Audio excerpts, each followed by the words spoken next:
Heart Warriors, welcome back to another show of Heart to Happiness. Again, reminding you that happiness is within and it's not without. So one of the things that I want to talk about in today's interview with these two very playful, gorgeous creatures that I was really enchanted to spend time with a couple of weeks ago on a boat called Noah's Ark. Yes, it was a real Noah's Ark, if anybody really wants to know. I was dressed like a unicorn, so was she, and actually all three of us were, so we'll get to that in a minute. But the reason I am interviewing today Heidi and Ryan is, and for those of you in Orange County, you may have heard of the Xanadu people. And maybe you haven't, but now you are. And I hope this is going to go global and inspire other people to start groups like this. Or maybe hopefully Heidi and Ryan can take this global, because I believed in it so much when I was there. I felt more like myself than I had for a long time. And I think that that's a big part of happiness, is being more who we are instead of pretending who we're not. So when I get into this, I'm going to introduce you guys. This is an invite that I saw in my Facebook, and I've heard from several of my friends about this group. And I was like, I gotta go to this group. Being a yoga teacher and seeing all these yogis and doing these fun things, people are dressed up. I'm like, this just looks like a fun, playful place to be. And, a non-judgmental place. And where can we go today like that? For, we go to a bar, we're going to get judged. We're going to, there's so many places the media just teaches us to judge. So I looked at this and I went, Xanadu Coastal Cleanup Invitation, a movement for trash-free seas. And so what they are here to inspire us to do is clean up our environment so that we clean up our own internal lives, because they are mirrors of one another. So it's our duty to preserve their wild and free existence by protecting them from the human threats that surround them, including the abundance of single-use plastics that end up in our oceans. A healthy ocean means more beautiful coasts and a vibrant ocean wildlife. A healthy ocean supplies the air we breathe, the food we eat, and the water we drink. If the ocean's health is jeopardized, then so are we. So Ryan and Heidi, welcome to Heart to Happiness. Hello. Thank you for having us. Thank you. Awesome. Rock on, you guys. So I think what's super inspiring about this is you guys are young. You're younger than I am, but yet you actually give a crap about the crap that's happening to our planets and to our, habitats. And you probably have heard the statistic that 50% of our wildlife is expected to be extinct in the next 100 years. Have you guys heard that? Mm-hmm. Absolutely. Yeah. So is that part of what inspired you guys to start this movement? Yeah, we live in Huntington Beach and we love being outdoors. And Ryan and I we love to run outside, kick off our shoes, do a beach run, like right on the sand.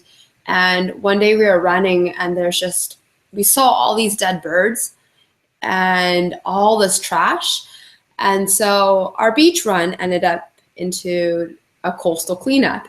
By the end of it, I had collected so many straws that I was like putting them in my pockets, like stuffing them in my bra, and there was just so many. And I counted them, and there were 76 straws that I had picked up just on like the way back from my run.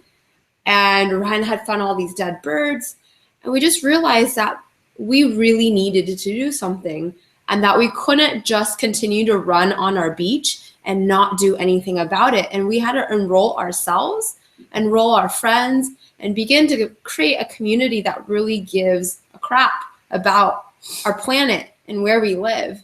And especially in an environment of yogis that really practice peace and love and happiness and like cohesiveness and like being one with the earth, we realize that this is such a powerful integration of, this connection that we need to have with our planet. And so we began to develop it out and build it out. And I've been running on the beach since I was young in Newport, Huntington Beach, and you never saw dead birds. Every once in a while you may see something like that. Mm-hmm. But this, up until maybe a couple years ago, it started getting worse. And now it's almost every time we do a run, we'll see a dead bird. And sometimes it's 3 or 4. And it got to a point where we saw something on the internet about them eating plastic. And so we cut one open, and sure enough, there was tons of fishing line and microplastics. And it really kind of made me emotional and upset about it. And I felt like it was our responsibility to do something about it. And so we decided that we would create this coastal cleanup and enroll people to the possibility of cleaning our beaches. And from there, actually, the beach cleanups psychologically kind of changed me. And I realized that, you know, it made me feel more confident about myself. I gave myself a purpose that kind of extended further than myself. And it felt really good. And I wanted to share that. And so we created this thing, and every month we do it, and it's beautiful. And we come out and we get everyone on the same page with yoga, and we do maybe like a little mindful meditation. And then we do an icebreaker, and we get everyone excited to meet each other. And then we do a beach cleanup, but we keep people partnered up, and we give them a question that they could think about as they're cleaning the beach. So it's very intuitive. And as they're cleaning the beach, they're meeting each other, and that kind of falls in line with like that social wellness that we also teach, and how important it is to have friends, and how life lives in your relationships. And the more relationships you have, and the deeper the relationships, the more alive you feel.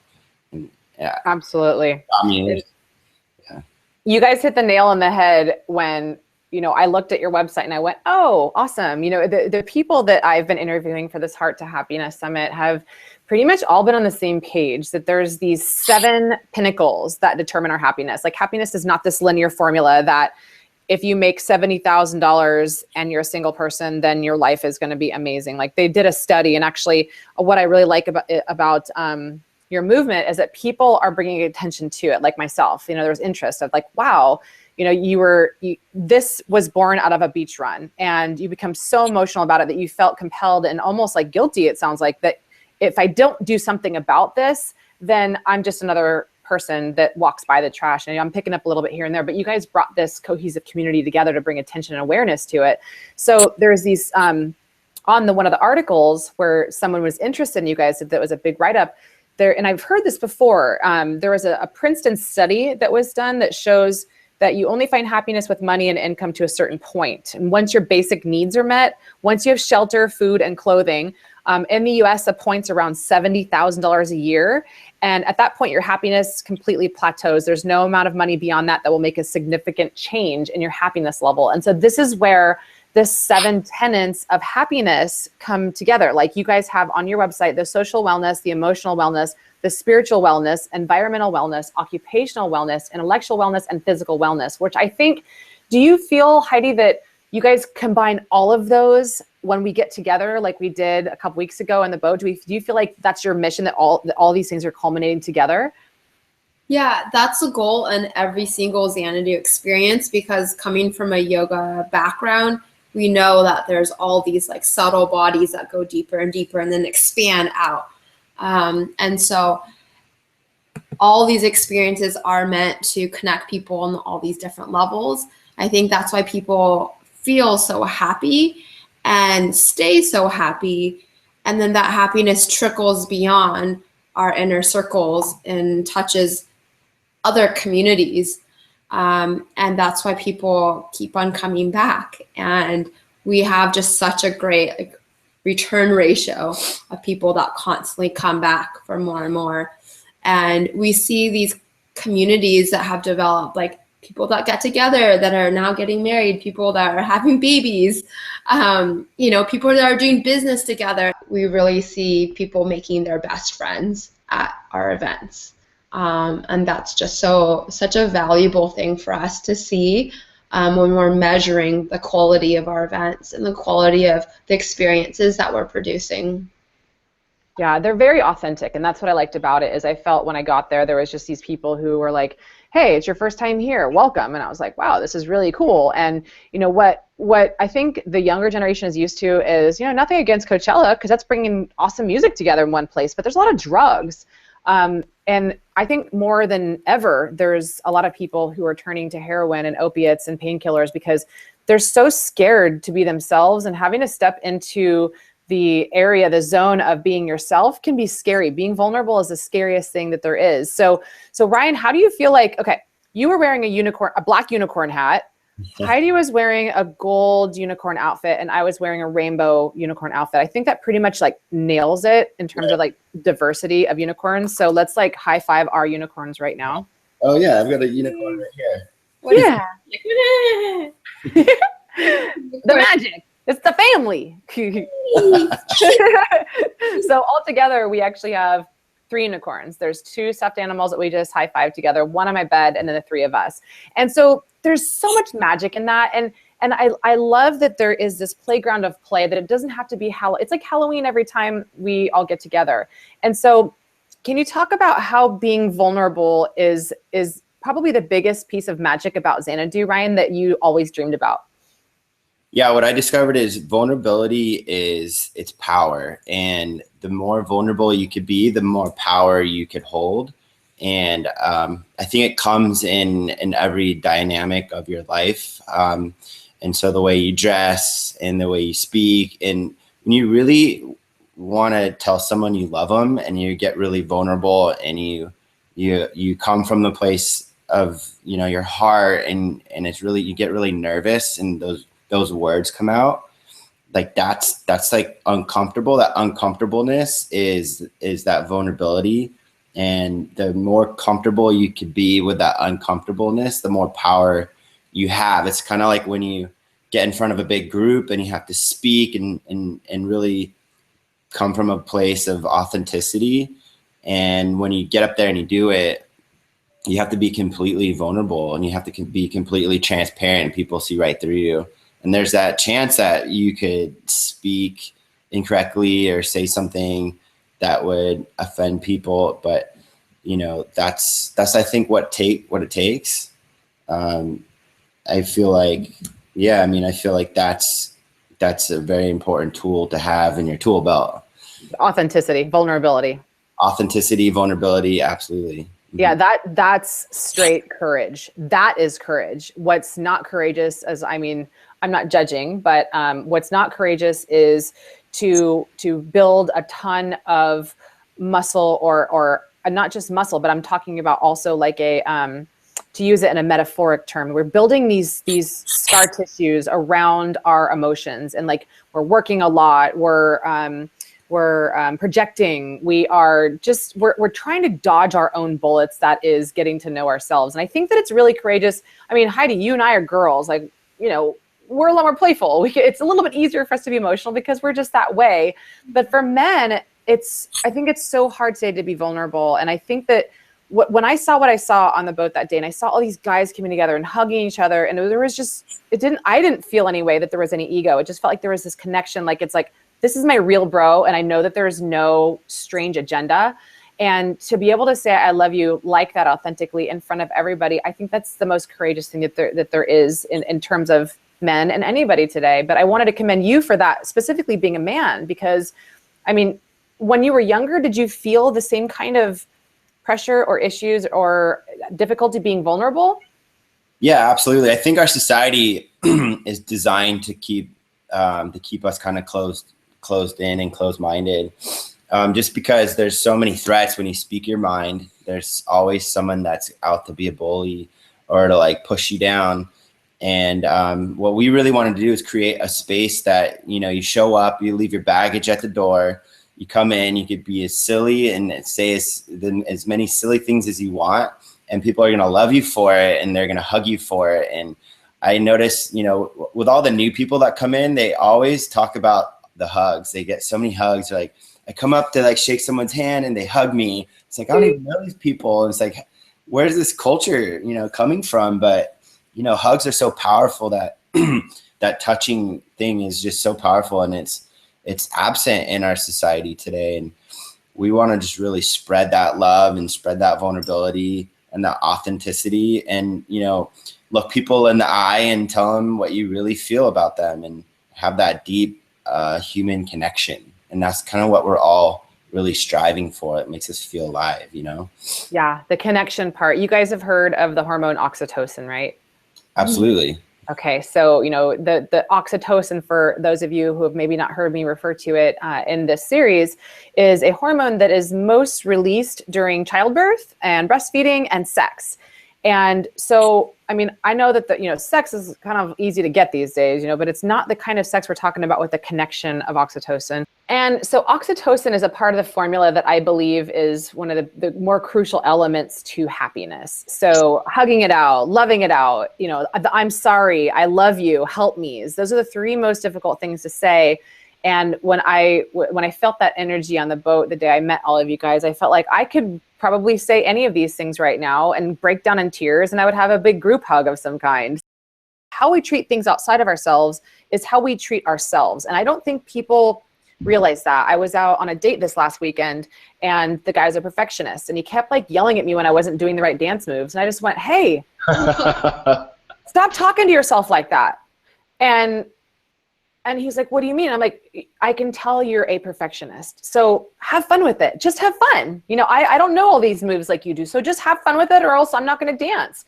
So I think that people, unless they're shaken and, hey, you're talking to yourself, when you're talking to other things, when you're treating things outside of yourself like that, that's really a sign of how you treat and respect or disrespect yourself. So I wrote down plastic emotions, plastic oceans. So I want you guys to just, whatever comes to mind, what does that say to you? I mean, kind of on that kind of. Plastic emotions means it's a synthetic thing. It's toxic. It's not an organic matter that really comes from the heart. And so living in Orange County and living in LA, where society kind of trains us to have these plastic emotions and plastic face and plastic, lots of everything in our bodies all around us. But we really want to get people grounded back into the organic matter, into the earth. Dig your toes into the sand, be outside, soak up the sunshine, feel the salty, ocean breeze in your hair. And that platform in itself is the most natural and beautiful and opening space to get people to really just let everything out and be themselves and be organic. When you're watching the sunset with just a bunch of silly animals on a boat, it's really challenging not to have just these true oozing emotions out of your body and just smile and be like, wow, I'm so freaking blessed. There's so much love here, and this is so beautiful, and we're totally in heaven. Hands down, nothing else can be better than this. And so I think the natural environments that we bring people to, and it's just right here, it's just in our front yard, and it's just in our backyard. We don't have to travel far to find these places of beauty. But that's another thing. Xanadu means a place of magnificent beauty. And so once you're outside in these places, it also connects you to those inside places of beauty, and these are mental and emotional places of beauty, and that you get that full circle connection. And life is just dandy. It's just great. It's so true. It's how could you take yourself serious when you're wearing a fun, silly costume, and you're wearing paws and ears, and you're actually feeling your body. You're feeling, and maybe for some people, they're feeling their body for the first time, to feel a breath, to actually touch your body and to feel organs and to press somewhere and to know what that might mean and to connect. I think that we're so disconnected. And so when we, like you just said, Heidi, and you said it so beautifully. And so I love it. You just sounded like a cute little, beautiful little girl. The spirit of you just came out. It's when we connect to nature, when we connect to those things that are real and they're non-plastic, we can connect to a deeper sense of self. And it too makes me sad and brings me to tears when I see, and gosh, Ryan, I was going to ask you that question, if you guys sat down to dissect the bird, because when I first started seeing these documentaries and YouTube videos about what they were finding, the scientists out in the oceans and the islands, when they were dissecting the birds and seeing all these plastic remains, I was destroyed. I remember I called my best friend, who was a veterinarian at the time, and I'm like, I can't handle this. I can't even look at this right now. And when I dug more into the research, and this is part of why I became a nutritionist, because if these animals are eating these plastics that take 10,000 plus years to biodegrade, that we are going to biodegrade before the plastic ever will. And if you look at the research on what plastics do to the human body, not just to birds, I mean, we're not out there swallowing fishing lines, but we are breathing in the same toxicity that is released into the air when we touch things like water bottles and receipts and plastic bags. And there's a lot of these chemicals are very estrogenic, and they attach these parabens, these toxins that are in the oceans, in us. They attach to hormone receptor sites, so our own hormones can't get into our cells. And so that's what's causing a lot of this cancer and disease and diabetes and depression. And so that's a big part of what I wanted to cover today, is like, you guys are doing this massive, massive thing to clean up the planet. And as our planet is cleaned up, so too will we be. So when you see, do you think that people, when they hop on board, when they join your mission, do you think that they're even aware of the severity of our planet and our environment until you guys have brought it to their attention? Well, yeah, I mean, some of them are. So, I mean, our mission is to revolutionize the world's way of living by inspiring wellness, education, and green living. So when people come out to our coastal cleanup, we have educators, we have speakers that have credentials to be there, and they give you the true facts, and they expose the truth. So the people that aren't aware become aware really quickly. And then from there, we sit as a group and we look at the trash and we discuss which pieces are coming up the most. You know, cigarette butts, bottle caps, like tears from potato chips, right? Straws. And we talk about how we can eliminate these things in our lives. And so what we mean by revolutionizing the world is, you know, plastic bags became really unpopular in California, especially like San Francisco and LA. And so it's, at one point, it's kind of weird to go to the grocery store and not have your permanent bags. And so if you show up without your permanent bags, you kind of have this embarrassing feeling. You might run out to your car and get them, or you kind of give yourself a guilt trip. And it's kind of like, when did that happen? And that's like this really cool revolution that's happening in people's minds. And so we want to create the same idea when you go to, like, say, Starbucks, and they're giving you like a 5-piece cup that has, you know, a stir and a top and cardboard and all these little pieces that are like horrible for the environment. And so what we would like to get people on board with is bringing their own cup. Now, Starbucks already gives you like a 10% or 10 cents off if you bring your own cup to Starbucks. But, you know, bring your own cup everywhere you go, right? And make this part of your personality. And we've been doing it for a while, and when we sit there, it's always a conversation starter. They go, hey, I love that owl cup. Where'd you get it? Blah, blah, blah. And it's like, you know, if you're a single girl or guy and there's someone cute there, it's like a perfect conversation. and it's so true. And you know, and then we want to make it feel like when you show up to Starbucks and you don't have your cup, you kind of get that guilt trip, and start doing the same thing with straws, you know, and start talking to the community about straws and how dangerous they are for our sea life, and you know, they photodegrade too. They don't go anywhere. They become little tiny pieces of plastic that birds eat, and they also get stuck in the noses of turtles and then really weird places. You'd be surprised, and so they're not necessary, and that's why Heidi's got this. Simply straws, the mason jar with like a glass straw, and this is made out of like a recycled like material, and just pop it in. I have my coffee in the morning. I like have all my drinks. I bring it to go wherever I am, and it's just like, it just feels nice because it's glass. Like, you don't have to be touching plastic and drinking through plastic all the time. So cheers to that, because Awesome. in this I have the same thing. It's, you know, it's a mason jar. Mason jars are making a comeback. I use them for everything, pickling and fermenting and just storing everything. And this is my bamboo straw, and I have one in my car and I have one in my house. And so it's just the simple things, you guys. You can carry these in your purse, and you know what you just said, Ryan, is pretty powerful. I mean, both of what you guys just said is pretty powerful. But if we're drinking hot foods and we're putting them in these whatever BPA lined, plastic lined containers, and we're drinking out of a plastic straw, and it's a hot drink, that's how these toxins are getting into our body. And then when you look at the breast tissue of women who have breast cancer and they're removing their breast tissue, the toxic cancer components of it anyway, there's all kinds of parabens and estrogenic things in there, those compounds from simply what you're just saying, and BPA, you know, the plastics. So Heidi, that little thing that you're talking about, that's how you carry it. So does it keep it so your hands don't get hot? Yes. So if people, a little sleeve that you can slip into it. Yeah. And then there you go. And it's perfect. If you have a hot beverage, it like protects your hands from it. So I think in it or tea. I think we should have something fun on the boat where we get to draw like our favorite animals on that little cloth. Yeah, totally. That'd be cool. I want to draw a little unicorn with a rainbow on there, and that's a good starter too, right, Ryan? You do like we usually do like pimp your cup and like have an arts and crafts station where you can like deck out your cup. So you're like, yeah, I made this, and it's just, you know, has like silly things on it, and so it's yours, and you feel like, yeah, I'm like, I love it. Pretty cool cup. So you guys already did that?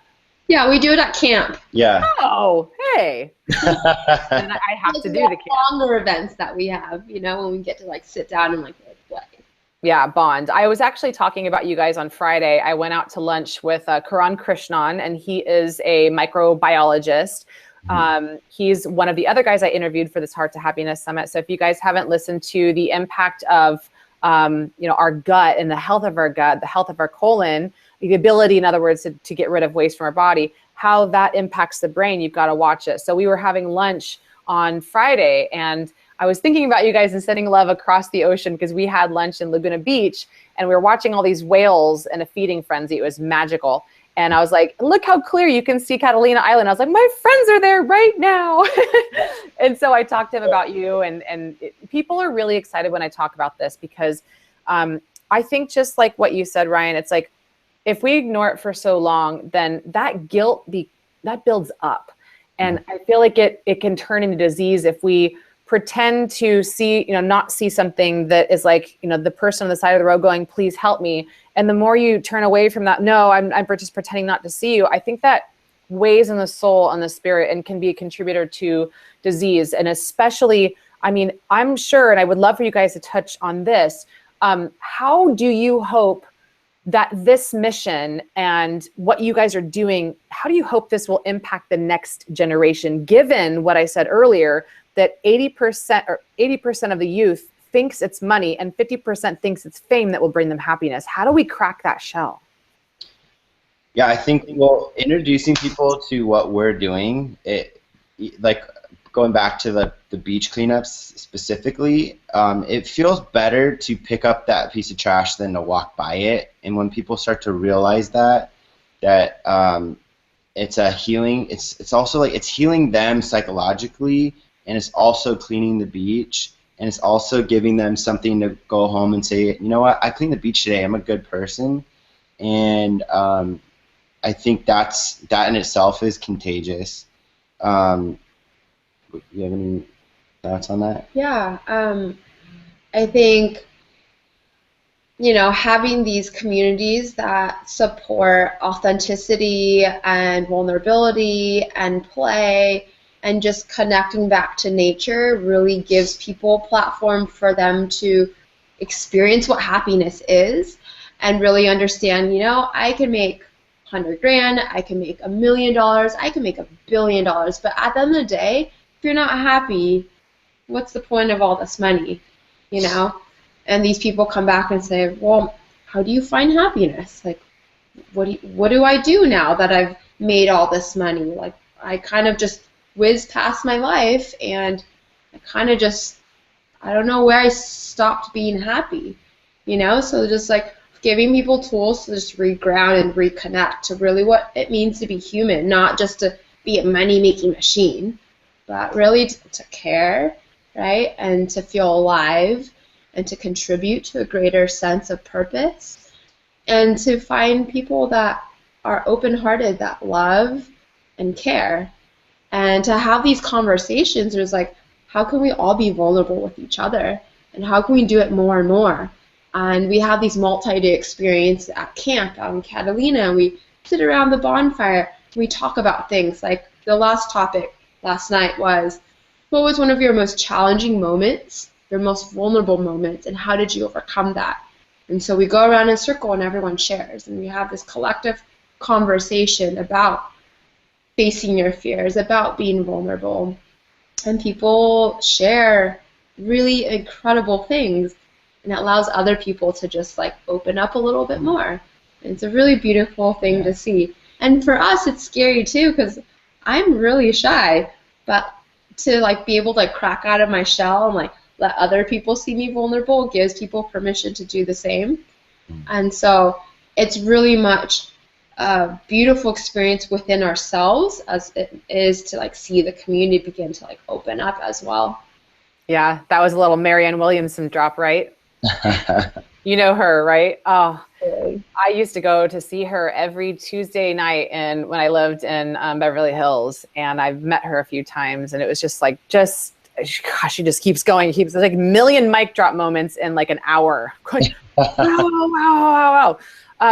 And what you said too just now about, I kind of got this vision. You said, like, what's contagious is, it's like that telephone game, right? It's like you say something and then it keeps getting translated otherwise. But I see it on the other end of the positive spectrum where it's like, okay, this person says, this is what scares me, and this is me being vulnerable. Then the next person's more courageous, and and then before you know it, everybody goes around in the circle, and then it's like the person who started is like, okay, wait, now I have a new one. I'm willing to go a little bit deeper. The secondary circle and the third circle, and you just get like uncovered more and more.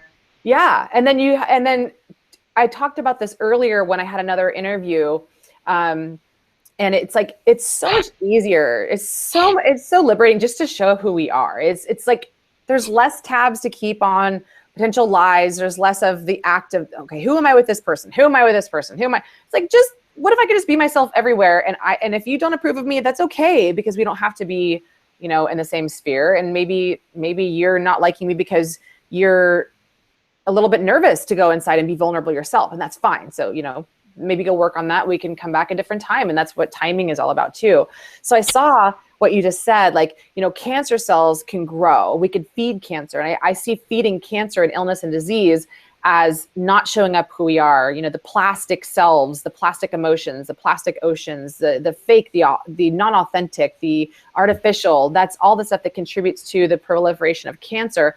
Versus this other side, which you just, beautifully explained. It's like this circle of bonfire where everybody's coming together and actually just showing up more and more and more who they are. That's courage. That is reversing disease, and that's community and cultivating a safer, more beautiful place. In terms of, if we're living in a cleaner place, then we're breathing in cleaner air, and we can be happier. So that is when you guys came up with this vision. When you first started cleaning up plastic like this, did you ever expect that it would grow to be as big as it is, and in the direction that it's heading? Yeah, I mean, honestly, not really. It's been really powerful experience for us. But like speaking about happiness, it makes us really happy, and studying what we're doing and kind of the algorithm we put together of being outside, the nature therapy, it combats stress and depression, all these things. And then making it like a fun environment for people to go, because beach cleanups aren't really that fun. Like, I've been to a bunch of beach cleanups, and there's a lot of problems with them. First of all, they use plastic bags to clean up plastic. Oh yeah, that's right. A lot of people that are there, they are there because they are doing their juvenile hall, and they're been told to do this. Or it's like a school that's doing it. They're not doing it in their own will. There's no like group discussions. There's no talk about the plastic. There's a couple signs, and then it's like 2-3 hours long, and then you weigh your plastic and you leave. And it's like kind of not fun. It's kind of sad. It's very superficial. And so it's like punishment. That's like, so, I mean, we're like celebrating the sun, we're doing yoga, we're having these speakers that are really interesting. It's almost like getting to see a TED Talk. We're doing these group activities where we're working on that social wellness. And then afterwards we're playing volleyball, and people are sticking around to hang out, and they're making like lunch plans together. So it's a lot more than just cleaning the beach. And I think that the combination of all of this, it just really makes you happy. Being part of a purpose that's bigger than yourself, being outside, having these deep connections with strangers, and you know, these questions that we bring up. And for instance, we do one that's, it says, we'll go, okay, tell me 3 things that you're really good at or you're passionate about.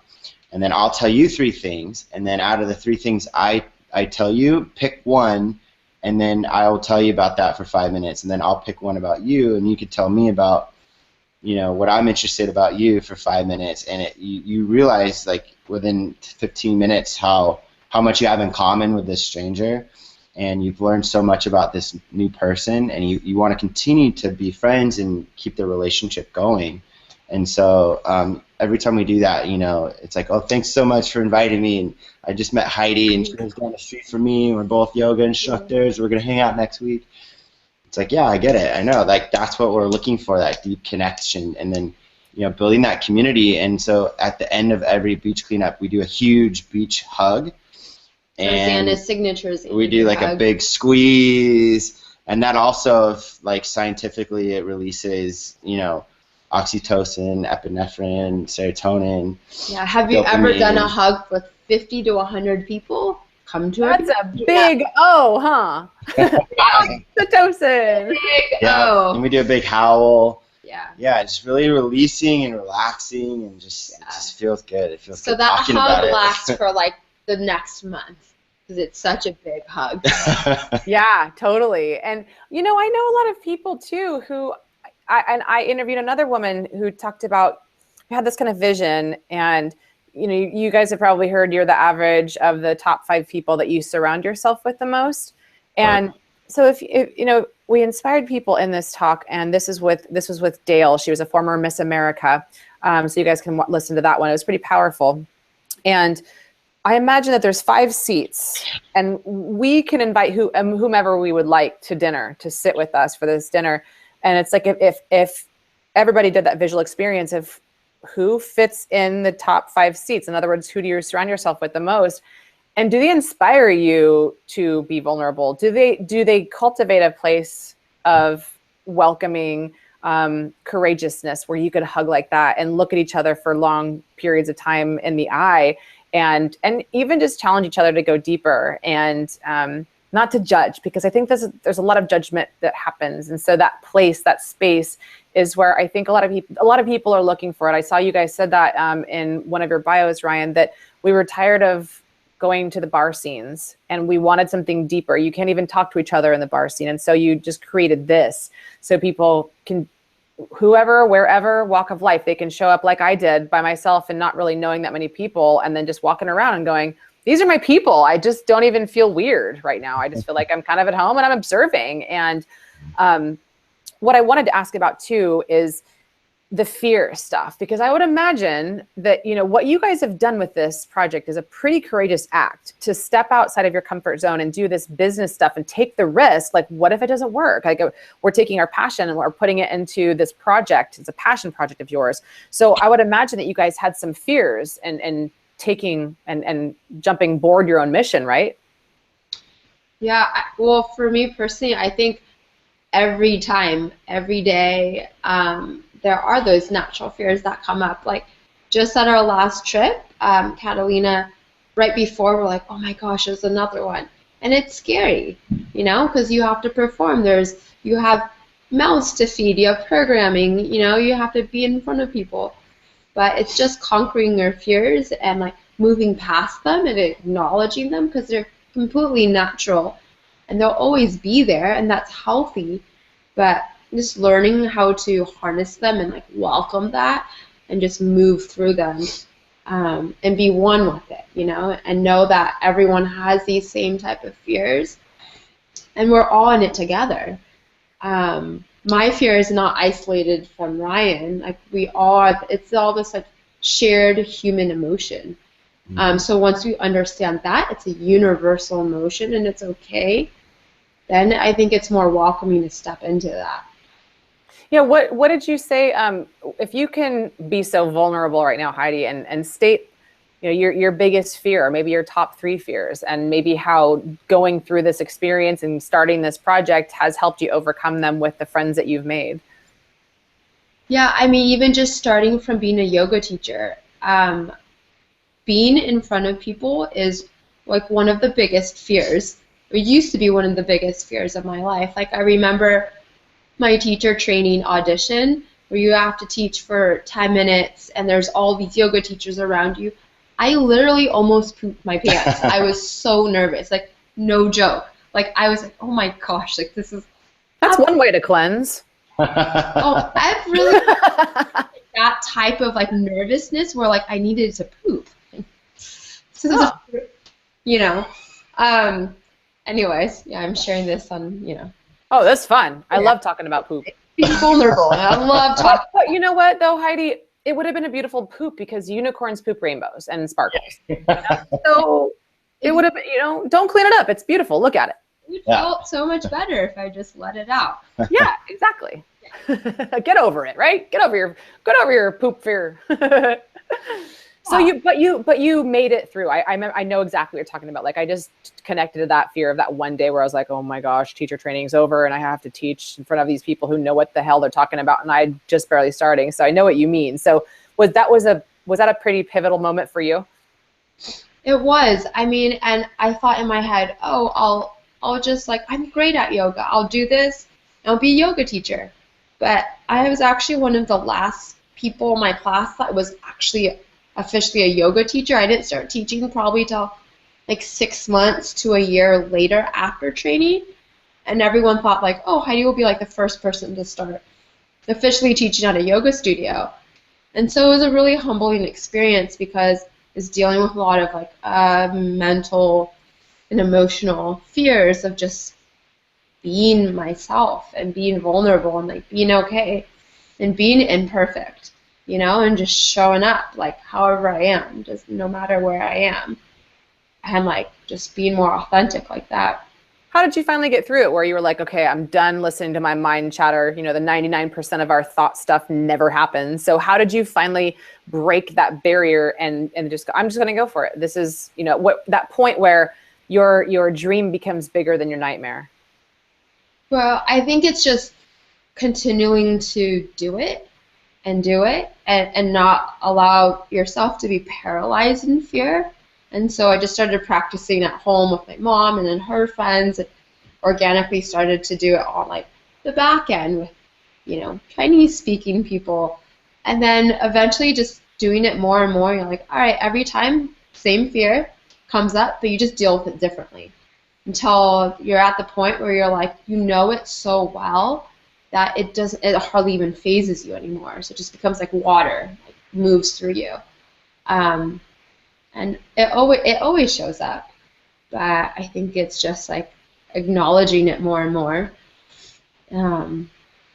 That's a big one. That's a big one. And I remember what you're talking about is that there's always going to be this reflex. It's always going to be there of, oh, what will they think? What will they, da, da, da, da. There's always going to be this reflex. And so it's not necessarily getting rid of that reflex completely, but it's realizing what to do with it when it shows up, because it's a tool and it's actually a blessing to have reflexes like that. It's there to protect us. But what we do with it is through exercising fear over and over to the point where we're like, okay, no, thank you, my little protective ego. It's cool. I got this. So that was liberating for me to like what you just said. It just gets easier and easier every time to the point where it becomes a whisper instead of a scream. And it's like, no, I got this. So thanks for sharing that, Heidi. What about you, Ryan?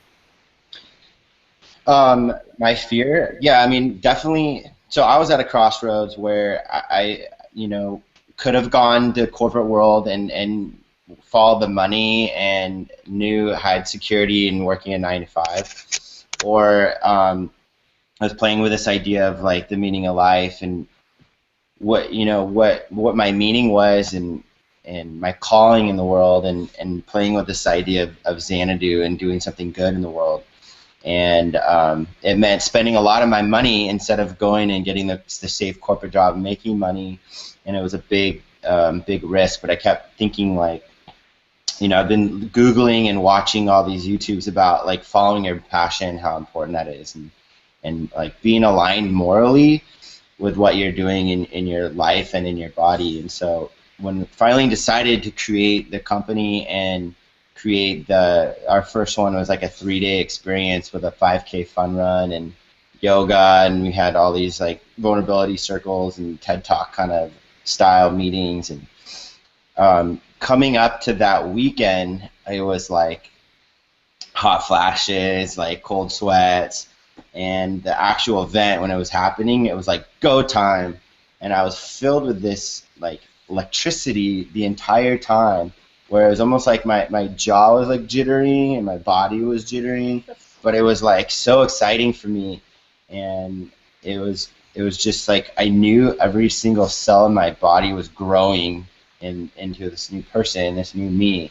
And it felt really, really good. It felt really good that I decided to go all the way through it, and not, because there's a lot of like doubt, self-doubt, and all these things that come out, and like maybe I should like save what I have now and get out, you know? And I actually met with some really powerful people, and they said, whatever you do, just go 100%, go all the way through it. Doesn't matter what happens. The most important thing is that it does happen. And so when it did happen, and it was all over with, and we were sailing kind of home, or I knew everything was kind of out of my control at that point. It was like starting to simmer down.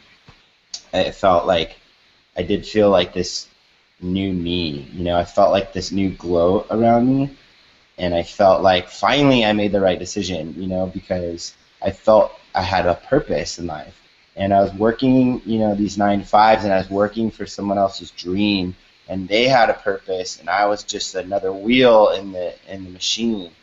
And as much as I worked and how good I was, it wasn't really fulfilling me, because it wasn't, you know, my passion. It wasn't my calling. And so I really would encourage people to really follow their heart and do what's important to them, like what's meaningful to them, and not follow the money. And I think, you know, maybe the money will come, you know. For now, it's enough just being fulfilled. Like every day is amazing. We always wake up and we count our blessings. We go, thank you for having this beautiful life. We tell the universe how much we love it. And we're just so happy together with this company and doing what we do, and getting people to smile. Like just the other day, someone called me, and it was this little kid, and he had found us on the internet, and he was doing a high school report on our beach cleanup. And I thought it was so cool that I had this little kid interviewing me. You know, he's like 16 years old, and he was so nervous, and I was just trying to be comfortable in his questions, you know, and like keep giving him the input that he needed for his report. And then I just hung up the phone. I kept driving, and I was like, man, it was just more like encouragement for me, and just it just kind of like told me that I was going the right direction. Because even now, you know, it's tough. It's like you have to, you know, plan your life and plan these things, and, you know, make time for them. And like it's a lot of work, but it's meaningful work, and you kind of have to live in the moment. And the journey is the destination kind of feel for me. Right. That's so cute. I love that you've got people looking up to you already, because they're the ones that'll grow up to be like you, that one day they're like, okay, am I doing this corporate job, or am I following my dream? It's like my passion project, or is it someone else's passion project that I just, like you said, being the training wheel, so to speak. Now, you guys both mentioned the nerves that came up, and I think that a lot of people mistaken these nerves as something that they should just stop. Like, oh, I feel like I'm going to poop. Nope, I should abort mission. Oh, I've got these nerves. I got these hot flashes. I should just abort mission right now. It's like, that's where you're literally pushed right up against the wall, and you're like, I've got to go through with this. And that's that humbling moment where it's like, nope, this is deep down, you know, that this is your passion project. And this is where you're supposed to live. It's what you were born to do. I interviewed Tamma Keeves this morning, and she's a world-renowned public author, and she actually teaches people how to follow their passion. So it's like, there's that one meme that goes around. It's like, write down what you love, or it says like, figure out what you love, write that shit down, do something every day that is working toward making that your career, your purpose in life, and never forget it. and recruit as many people you can. And it's just what you guys are doing. I feel like what you guys are doing is living your dream. And it sounds like that's exactly what you just said. Like you wake up every moment, you're like, pinch, is this really happening? So what in the perfect world, and I would love to end on this, the way that you guys perceive and experience happiness, I would love to hear from you how you define happiness, each one of you. And I would love to hear your vision on what you would hope that Xanadu is going to do to help people redefine the way that they experience happiness. Happiness to me is being completely present in the moment and just absorbing everything around you, from this little bug that's like crawling on your cabinet, or even if it's outside and you're just following this bug and just kind of putting yourself in this bug's life. That could be happiness. And it's just like absorbing all the nuances of life around you, like the smell, the touch, the taste, like really enhancing all your senses in life and moving through that with like you're living it in HD and you're living it in like Technicolor, and you're absorbing all of that in, and then life becomes so rich. I think that's when you can really experience happiness, like really being in the present. And it's also like all those aspects of wellness that we talked about, like living a very well-balanced life, having a great community, living your passion, being authentic, eating healthy, all these elements like make up like a little bit of the pie of the overall piece of happiness. And it's just really like following your dreams one step at a time, and just showing up for it, for whatever comes your way. Sometimes like you have this dream and then life gives you kind of another direction, and sometimes you're like, all right, I'm up for it, life, let's do it. Like it's not what I expected, but you know what, this path may be even better than I've ever dreamed up, so even like having a dream but not really having it to be like exactly that dream, like having it like open-ended and like letting that intention go, and then seeing where the universe molds it. Like Xanadu wasn't something that we've like grown up wanting to do. It Right. just fell into our lap, and then it's just like organically evolved over time as we've like, massaged it, and now it's like this beautiful thing where we do cleanups and all these outdoor adventures, but it wasn't like that from the beginning. We were just very open to whatever came our way. And so I think that's so beautiful, to let it flow, really like flow through life, experience all that is. And I think in the future, as Xanadu grows, we want to impact more people. So even our goal is to create these camps for adults where you sponsor your parents for the weekend and you pay for them to come to camp. And we have these circles with their parents, and we talk about vulnerability, and we talk about these things of maybe we've never had an opportunity to really have an in-depth conversations. And we create stronger relationships with our parents, and we provide a platform for our parents to connect together and maybe experience something new in life and like reinvigorate and re-enliven them in like the last era of their life. And I think like that's something so valuable that we can give our parents as a thank you for birthing us, for doing everything that they did for us the past X amount of years. And at the end of the day, like how fulfilling would that be when your relationships with your parents are amazing, and then you've given them a whole new passion, a whole new direction for them to kind of retire. Like, I just went kayaking for the first time. Now I have this like kayaking club that I created. Or, just give them something fun to do. Heidi, can you turn around and show us your wings and the halo real quick? Oh. There it is. That's such a beautiful, just unicorn goddess angel like thing for you guys to do. I think I that's the power of play and adulthood, and even the adults are they're retiring out of something and instead of into something, and that can be a very fulfilling experience. And it's like those regrets that elders feel on the way out is not being present enough for family, not spending enough time with family, not saying the things that they wish they would have. So I think that is a massive gift that you were just referring to. So thank you. I mean, that is happiness, presence, detachment, and connection, I think is kind of this, to summarize what you just said as your definition of happiness. Mm-hmm. Yeah. And I love bugs too. Every one of them. Little roly-polies and spiders and all of them. So Ryan, what is your definition of happiness? I was thinking about that when you asked that. I mean, a lot of it has to do with what Heidi said. But I think a lot of it has to do with your attitude and the way you look at life and the perspective you put on things. I feel like knowledge is a wide array of perspectives. So the more perspective you have on one topic, the easier you could handle it. So like my ex-girlfriend, when we broke up, it was like this weird emotional feeling. It was really sad and like just it's awful, right? For like weeks. And my thought process was like, wow, I've never really felt like this before. And I started to examine my emotions and examine my body and like look at my tears. And I was like, wow, this is like science. This is like really cool that like all these chemicals in my brain and like my environment could make my body like turn this way and my mood swing. And I kind of got excited about it. And after I had this like perspective, I wasn't upset anymore. It was just like this new weird thing that happened to me.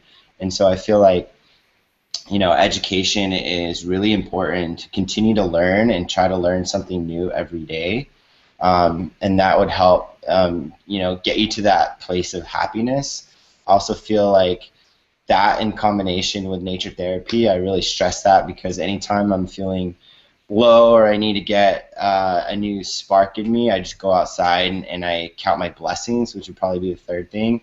Expressing gratitude for your health, for your body, for being in this country and having the freedom that we have, for our relationships with our family and our girlfriends and our boyfriends, and just the idea that we have like a network around us and a smart brain, and just think about all these things over and over and like feel how blessed we are, and then that in combination with having a good community, having good, emotion and having, a good spiritual background and really kind of being also part of a purpose that extends further than yourself. And that's kind of like how the beach cleanups fall in line with this algorithm for happiness. But I think also going back to attitude is just we're really silly, and like to be silly, obviously, like I don't know, you're silly. There's something about being silly, like taking life, like just when it gets really really hard, just laugh at it, and just go whatever. Like I'm gonna. Like, who brings a unicorn to an interview, Both of us. And then you have a unicorn. It was like, it's like meant to be, and it's just so silly. And, just having that attitude about life is I think key is attitude. Attitude is everything. Yeah. Oh, and I also wanted to add, I think, helping others.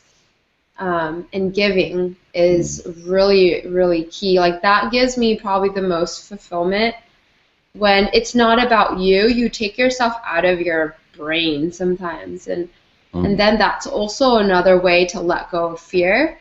Is like if you just have a heart to help people and like make people smile and like be helpful and like do things for people, like give to people. And like have non-attachment to things like, oh, you want this? Oh, here you go. And they're like, really? And like just that in itself, like gives you so much happiness. And so selflessness is, I think, a key element of happiness. Yeah, that's huge. And I'm glad that you said that because I used to be a selfish little teenager. I was a brat. And it was about me, and I was in this spotlight. I was a star soccer player, and then as I got older, I realized I'm kind of lonely and depressed, and why is this? And then I realized I was giving back in some ways, but I was giving back with my mind, but I wasn't giving back with my heart. And, giving shouldn't actually be measured, but when you think about the intention behind the gift, what is it? Are you giving because of the pure joy of seeing someone smile? And then of course that gives back to it re-nourishes us too.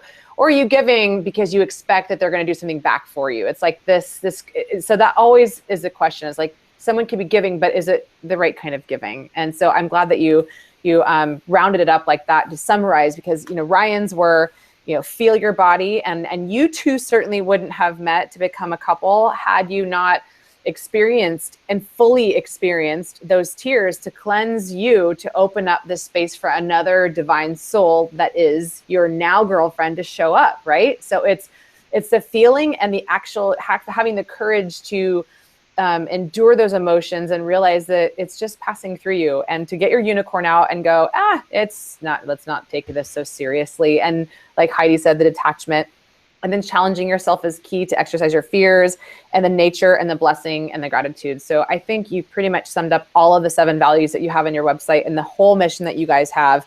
The last question I guess I have for you guys is, because I do want to end on a playful note, what is the power of play and unicorns and dressing up like cute little animals and getting outside of ourselves? What does that mean for you guys? And what do you hope to bring to others with the power of play that is your events? I mean, if you really close your eyes and imagine yourself as a little kid, there's no politics, there's no religion, it's you and the universe, and everything is exciting and everything is new and everything is fun and everybody is your friend. There's no enemies, and we really want to get people back to that. And the more we dress up and the more we talk in little voices and play silly games and make paper mache animals and do all the silly stuff that we do, and write love letters to each other and hide them in each other's tents, and just the silly things that we used to do. I mean, we just set up camp in our living room, with brooms and stuff, and you could watch your Game of Thrones that way, and it'll be so much better because you're in a tent. Oh my God, I love it! So it's just do stuff like that. It doesn't cost any money, and it's so fun. I just put a video on my Facebook 2 days ago, and I was like, okay, you guys, I'm wearing no makeup right now, and I'm doing a video, and I'm kind of scared that you're going to judge me because I have no makeup on, but let's just pretend like we just woke up on a beach, and we're camping, and we just woke up in our tent. Yeah, that's it. I did a video podcast, or it was a music podcast one time, but I used all these cave sound effects and rain. And we're like, okay, we're in a cave in the Appalachian Mountains. We're so far away from home, and we're recording here live. It's made it way cooler for everyone. They're like, wow, I was totally there. You totally took me there. Or dress really silly and go. We'd dress really, really silly. I mean, I dress silly, anyways, but. And go get frozen yogurt. We'd go to what's that place we always go to? Oh, it's the best frozen yogurt. But go get frozen yogurt. Dress as silly as you can. Go with your friends. Wear stuff inside out and just look silly. And it's so much fun. And it really just gets you down to that, being a kid, being playful. Feeling and just to connect to that feeling and know how to get back to that place is really important. Yeah, there's that image, and you guys may have seen it at Burning Man, where those 2 little kids, and they're doing this inside of 2 adult bodies that are turned away from each other. Have you guys seen that one? Yeah, it's amazing.